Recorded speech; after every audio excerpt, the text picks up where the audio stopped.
É hora do nosso Vida e Saúde de cada dia. Vem pra cá, sobe o som dessa TV, desse aparelho que você está assistindo a gente e vamos aproveitar aqui cada segundinho juntos, topa? Olha, o programa de hoje está super especial, a gente vai tratar aqui do autismo, mais especificamente do papel dos pais diante dessa condição. Vem pra cá que esse programa tá muito especial. Hoje ainda tem Acerte o Passo por aqui com Tânia Santos trazendo mais um treininho para fazermos juntos. E a receita tá por conta do nosso queijo cremoso, maravilhoso, um queijo cheddar veg que você vai amar fazer. Vai ser uma ótima opção aí para recheios, para passar no pão, enfim, para alegrar a sua vida de maneira saudável. A gente começa o programa trazendo para você uma reflexão da meditação Em Tua Presença, a meditação da mulher de 2023 da Casa Publicadora Brasileira. Hoje, 3 de abril, eu trago para você o Salmo 59:16, está aqui nesse dia, 3 de abril, o seguinte verso, olha, eu porém cantarei a tua força pela manhã, louvarei com alegria a tua misericórdia, pois tu me tens sido alto refúgio e proteção no dia da minha angústia. Deus, quando a gente começa com Deus, quando a gente começa agradecendo, lembrando os feitos dele na nossa vida, lembrando que ele nos livrou de momentos difíceis, que ele nos sustentou durante esses momentos, a nossa atitude diante daquele dia ou diante de momentos difíceis serão melhores, porque a gente vai ter certeza de que se ele deu conta em outras fases da nossa vida, ele certamente vai continuar nos segurando bem pertinho, bem firme. É bom essa certeza, não é? E desse jeito a gente começa esse Vida e Saúde, que vai para um intervalinho curtinho e volta já com você. Não sai daí não.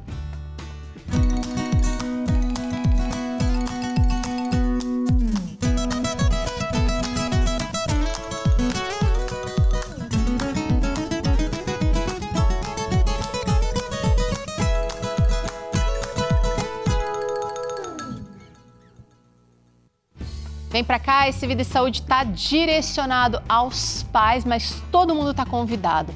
Nós vamos falar aqui sobre o autismo, essa condição, essa situação que tem afetado a vida de muitos de nós, todas as famílias, as nossas reuniões, a escola. E a gente é impactado de muitas maneiras, maneiras positivas, maneiras desafiadoras. E só para você ter uma ideia, estima-se que cerca de 2 milhões de autistas existam aqui no Brasil.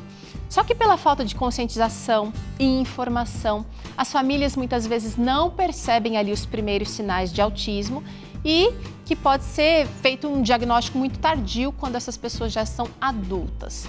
Nós estamos recebendo hoje, para falar sobre esse assunto, a Kane Goulart, que é fundadora da Raafa.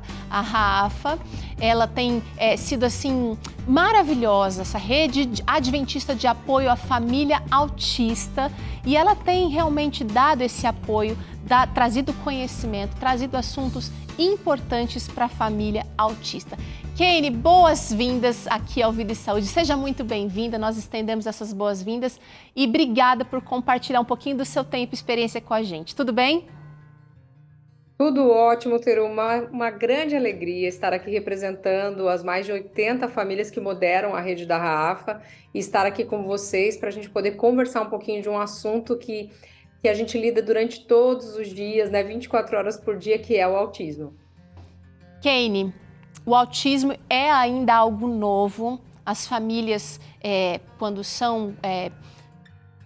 recebem um diagnóstico, ou mesmo sem receber um diagnóstico, com a desconfiança do autismo, ficam muitas vezes perdidas, sem informação correta, com medo.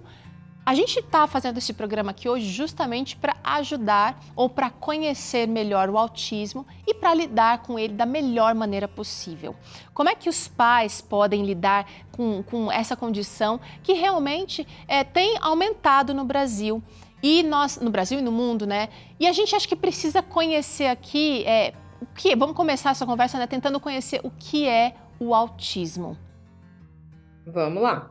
O autismo ele é uma condição, né, que afeta o transtorno global de desenvolvimento. Então, os pais hoje eles já podem ficar ligados com relação aos primeiros anos de vida já da criança, o desenvolvimento do andar, do sentar. Grande parte das pessoas com autismo elas têm, como qualquer outra criança. Porém, quando chega no desenvolvimento cognitivo e verbal, que a gente chama, A criança ela passa por um processo onde ela não tem isso, e as janelas às vezes acabam tendo uma certa dificuldade. Como assim, Ken?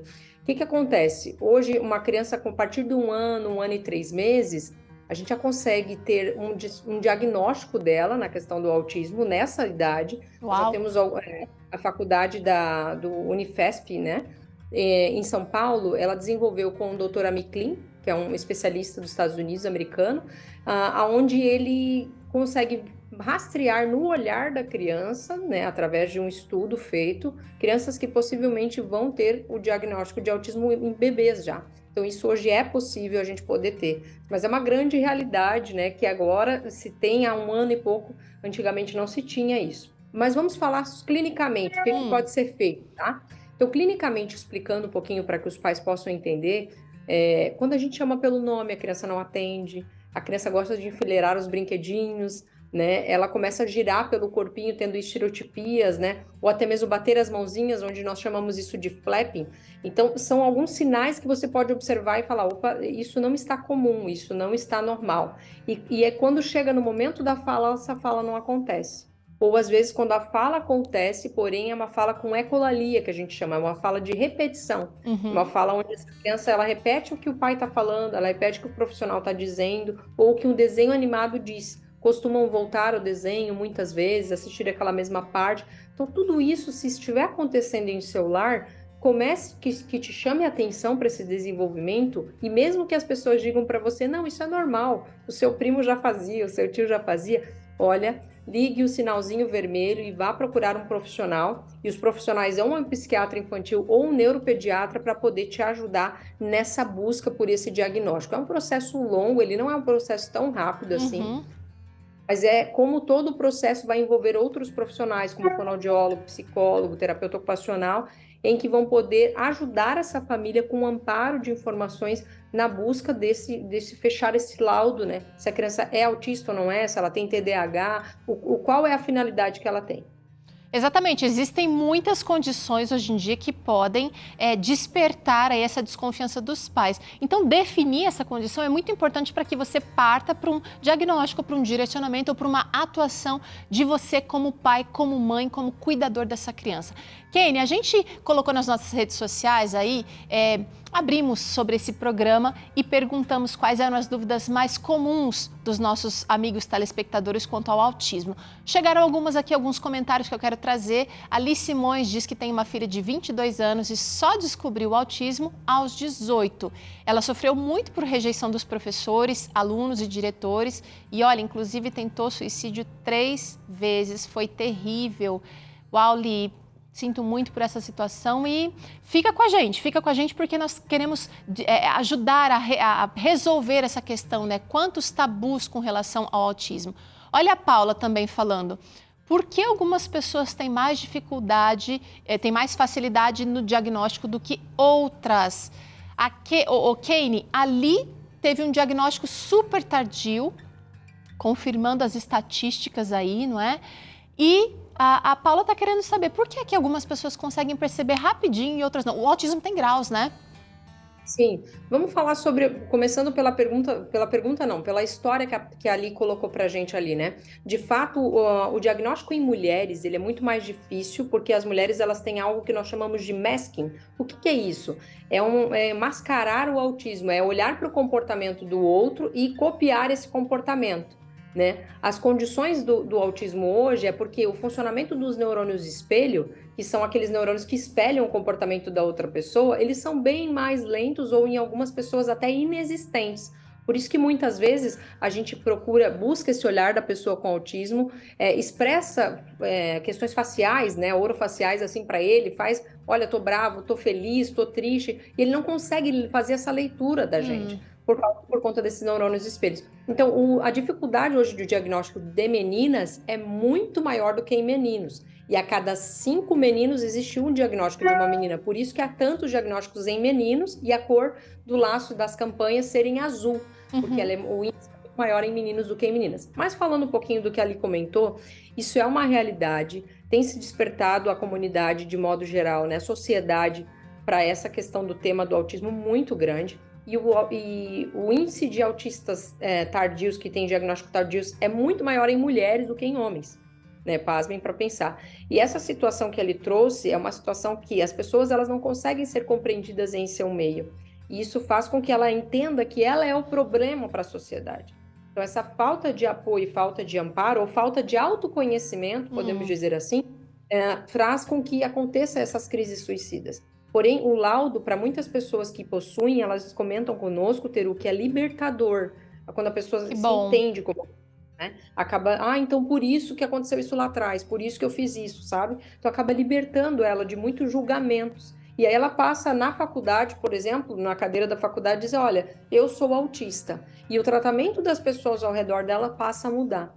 Então, para ali, quero dizer que ela não está sozinha. Dentro da Rafa, nós temos um grupo só para a vida adulta, onde ali nós temos adultos que conversam sobre isso diariamente. Legal. E pais de autistas adultos também. Ela pode fazer parte da rede, a gente pode dar um apoio para ela. E sobre a pergunta da Paula Torres, né, com relação a por que algumas pessoas têm mais dificuldades no diagnóstico e outras não. Porque assim, Paula, algumas pessoas, por questões geográficas, às vezes o território, a localidade onde ela mora, não tem esse despertamento ainda, os profissionais. Algumas pessoas ainda vão nos pediatras. Os pediatras, eles são muito importantes, amigos. Mas o que acontece? Quando a gente vai lidar sobre diagnóstico de autismo, o especialista psiquiatra infantil e o neuropediatra, eles vão te dar a direção. Então, o pediatra ele vai poder te ajudar a entender se os marcos do desenvolvimento estão ok. Mas, às vezes, a pessoa perde muito tempo ainda nos profissionais, e aqui nada contra os profissionais da pediatria, muito pelo contrário, são grandes parceiros, nos ajudam muito, mas o neuropediatra e o psiquiatra infantil, ele já tem esse caminhar, esse trilhar mais rápido, né? E acaba acelerando esse processo no fechar o diagnóstico. Tá? Então, isso acaba acontecendo também. Óbvio que esse diagnóstico que a gente fala, ele não é um exame de sangue ou uma tomografia. O autismo é feito clinicamente, tá, Teru? Ele é feito por terapeutas multidisciplinares que vão observar essa criança. E aí aplicam escalas escalas de testes, né? Então, testes em escala, onde vai ver, a criança senta? Sim. A criança fala? Sim. A criança, sabe? Vão vendo esses testes aplicando, né? A gente tem VibMap e outros testes que são aplicados para isso, onde eles vão descartando possibilidades ou não. E aí há um enquadramento. Vamos dizer aqui, de um teste de 20, se a pessoa tiver 10, provavelmente ela já é. E outras coisas são feitas, outros testes com brinquedos, com comportamentos sendo aplicados por fonoaudiólogos, psicólogos e terapeutas ocupacionais. Então, é uma equipe multidisciplinar que apoia essa família, que acolhe essa criança e passa por um processo que não é rápido, gente. É de 6 meses a 1 ano para poder ter a certeza que é do diagnóstico. Paciência, paz, atenção, a sua percepção aí é fundamental para resolver tudo isso. Agora, tem mais interação que chegou aqui perguntando sobre identificação do autismo. Olha só. A Iderli Garcia disse o seguinte: é verdade que existem vários níveis ou graus de autismo? Às vezes as pessoas possuem e não sabem, por ser um nível bem discreto. Será que isso está certo? Isso procede? Se sim, como é que detecta?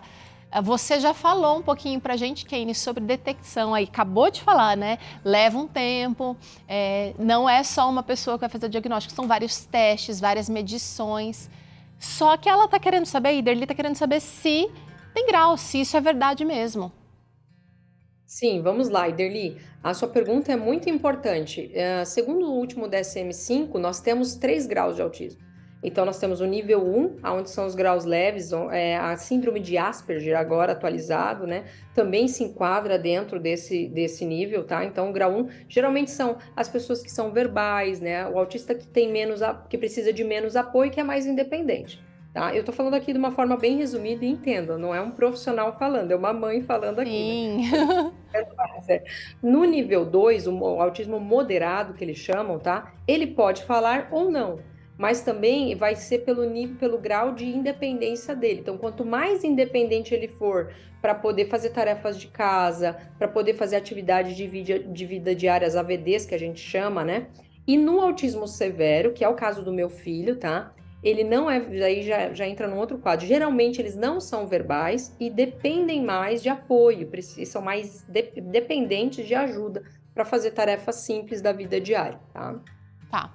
A gente está entendendo nesse programa aqui, Kenny, a gente está buscando a compreensão do que é o autismo, porque nosso objetivo aqui é lidar melhor com essa condição.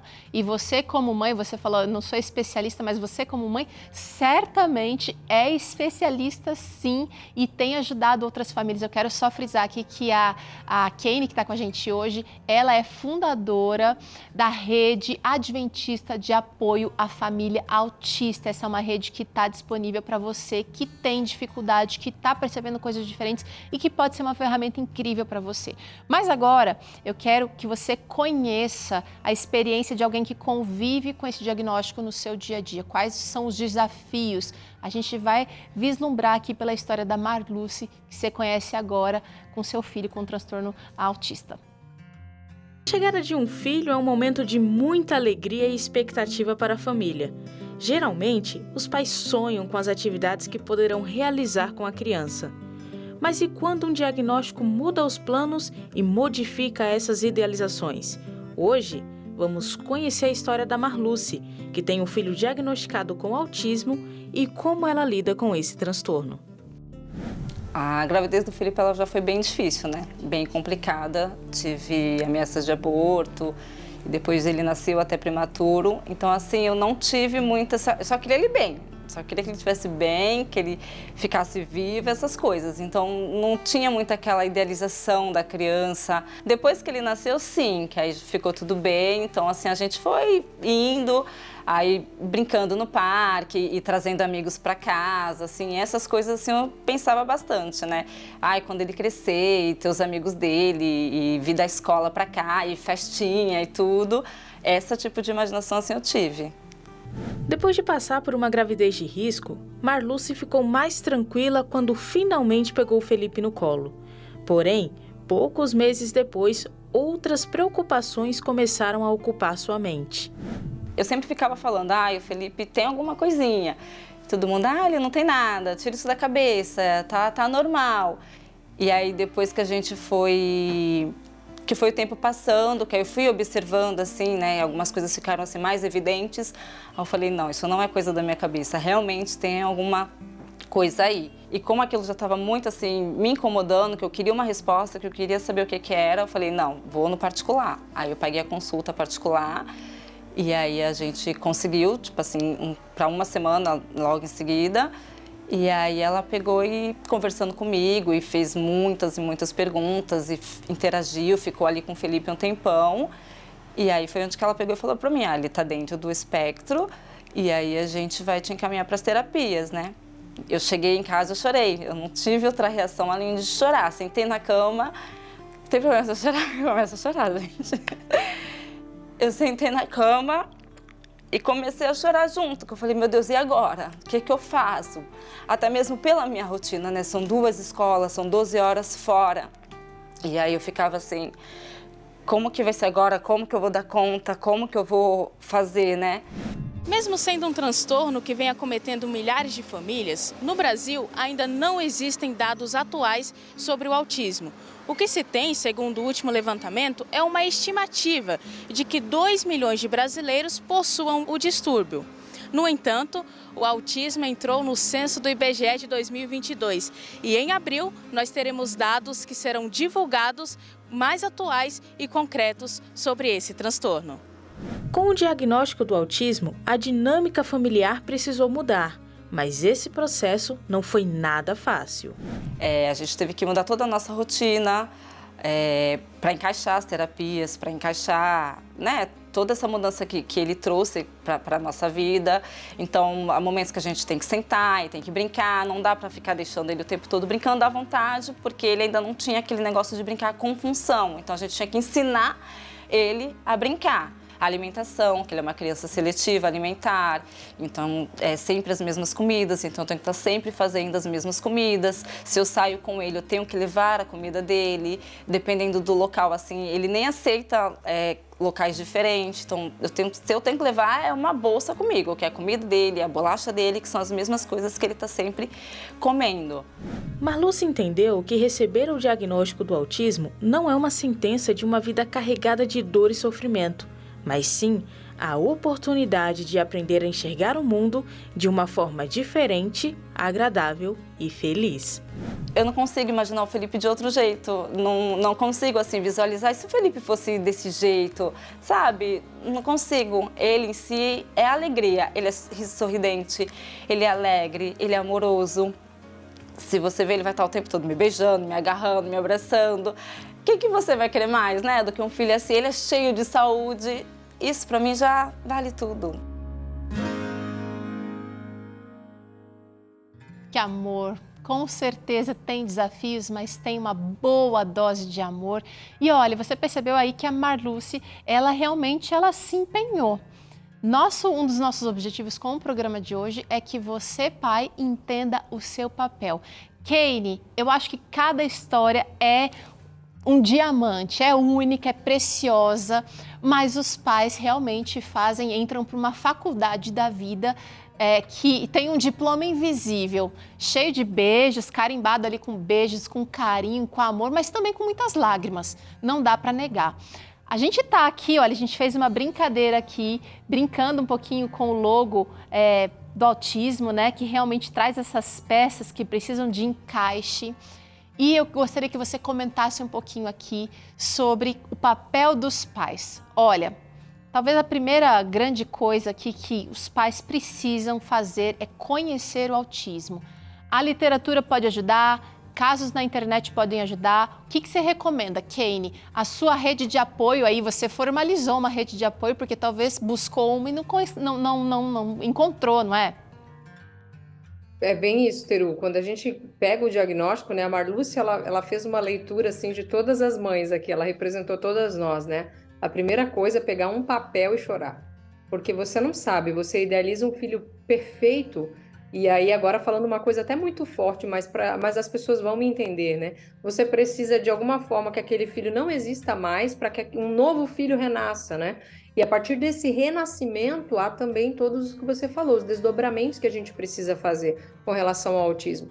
Então, conhecer sobre isso, buscar apoio. A nossa rede de apoio ela foi feita há 3 anos atrás, hoje está presente em 15 países, atende 2.000 famílias que estão ali trocando diariamente experiências, vivências sobre essa questão do autismo. Então, nós temos um grupo só de acolhimento para as pessoas que chegaram para não se sentirem perdidas, se sentirem acolhidas e saberem como trilhar esse caminho, né? E isso ajuda muito, tem ajudado muitas pessoas, são pessoas que vêm de várias denominações religiosas diferentes, e vêm de várias classes, de várias crenças, né? Com seus idiomas até diferentes, mas falando da questão do autismo. Então, primeiro, procurar apoio numa rede de apoio. Tá. Né? Às vezes a gente não tem essa rede de apoio em casa, né? Com a família, mas uma rede de apoio pode ser essencial para eles, para poder trilhar um caminho aí de mãos dadas junto com essa família.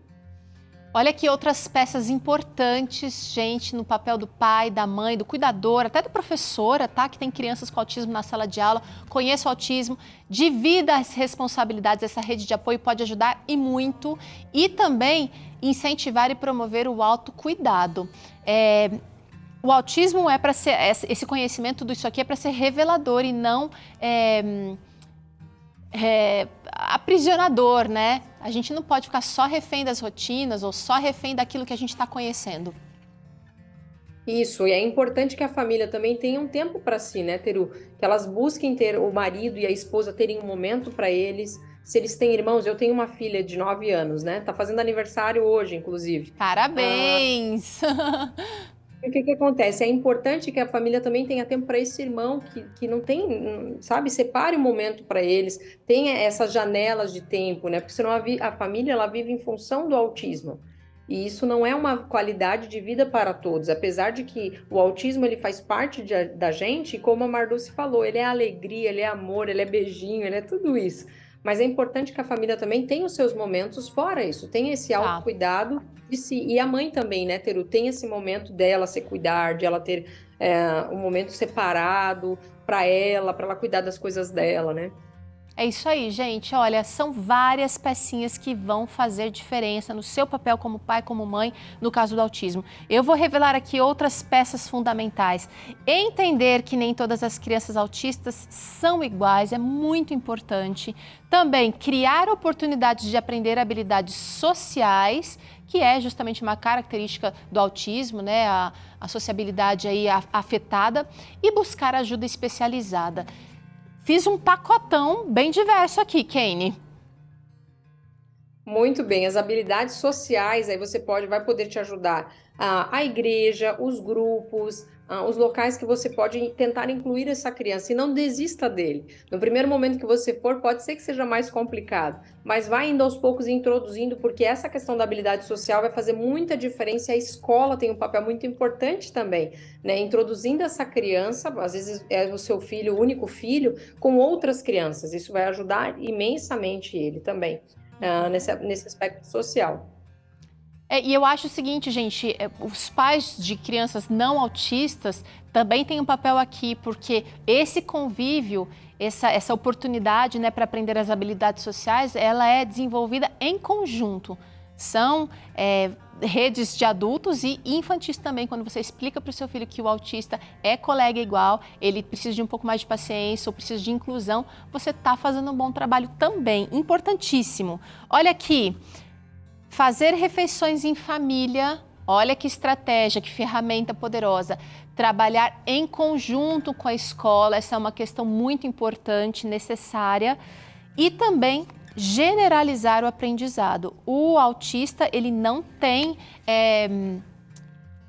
uma demência, digamos assim. Ele não é uma pessoa incapaz de aprender. Ele vai aprender de maneira diferente, Kane. É bom a gente frisar isso, né?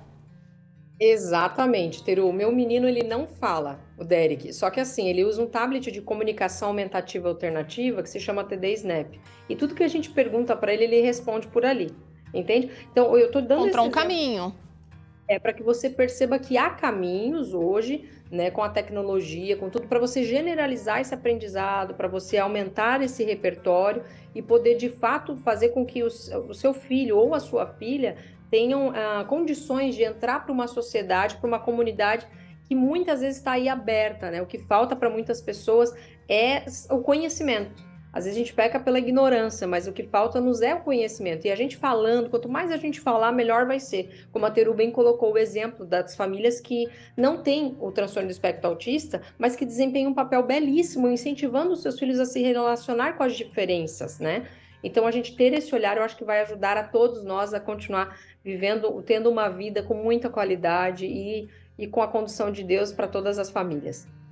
Que bênção esse programa, né? Que bênção essa conversa com a Kane, que traz um pouco da experiência, um pouco da profundidade de pesquisa dela como mãe e como fundadora da RAAFA. RAAFA é RAAFA, Rede Adventista de Apoio à Família Autista. Chegou mais uma interação aqui, Kane, a última que eu quero trazer hoje. A Ludmila Barros disse o seguinte: olha, meu filho tem 13 anos e é autista grau 1. Ele tem comportamento muito natural, exceto pela dificuldade em relacionar-se com pessoas fora do ambiente familiar e o andar na ponta dos pés. Há algo que se possa fazer para estimular que ele pise com toda a planta dos pés? A Ludmila traz aqui a sua pergunta, querida. Obrigada, viu, Lud, por participar aqui com a gente. A gente quer ajudar, a gente quer fazer alguma coisa, Kane. Vamos lá, Ludmila, uma boa dica para você: terapia ocupacional com integração sensorial. Encontrar na sua cidade um terapeuta que possa trabalhar com o seu filho. Hoje em dia já tem até algumas palmilhas que ajudam as crianças a poder fazer esse desenvolvimento. Como pela idade do seu menino, ele já é pré-adolescente, né? Então, esse terapeuta ele vai ajudá-lo nessa condução de generalizar esse comportamento também em ambientes públicos, em ambientes familiares ou até na escola. Isso vai ser muito benéfico para ele também, tá? Então, a minha dica seria, né, procurar esse profissional que possa lhe ajudar. Kane, eu preciso agradecer você pelo tempo aqui com a gente, pelas respostas. Ela deu uma pontinha, gente, de tudo que rola em torno desse espectro. E você que deseja conhecer mais, que deseja conversar com a Kane pessoalmente, que deseja fazer parte dessa rede de apoio importantíssima, tá aí o @ no Instagram, @raafa.autismo. RAAFA.autismo. E dá para conversar com você por lá, né, Kane? Sim, a gente tem uma equipe lá de pais, de mães que acolhem, que recebem a gente lá e depois de lá já vai para a rede de apoio, que são os grupos do WhatsApp. Mas a gente está super à disposição e agradece muito pela oportunidade de estar aqui também, Teru. Nós que agradecemos e desejamos o melhor por um mundo melhor, gente, para as nossas crianças, nossas famílias, nossa sociedade melhor. Beijão, Kane, e até a próxima, se Deus quiser. Beijo, tchau, tchau. Tchau. Bora pro intervalo? Necessário, né? A gente vai fazer mais um treininho aqui com Tânia Santos. Ela vai fazer o acerte o passo comigo e com você. E ainda hoje tem receita desse queijo cheddar veg. Olha aí, eu já passei a mão ali na faquinha, senti a textura, tá sensacional. Volto já com tudo isso para você.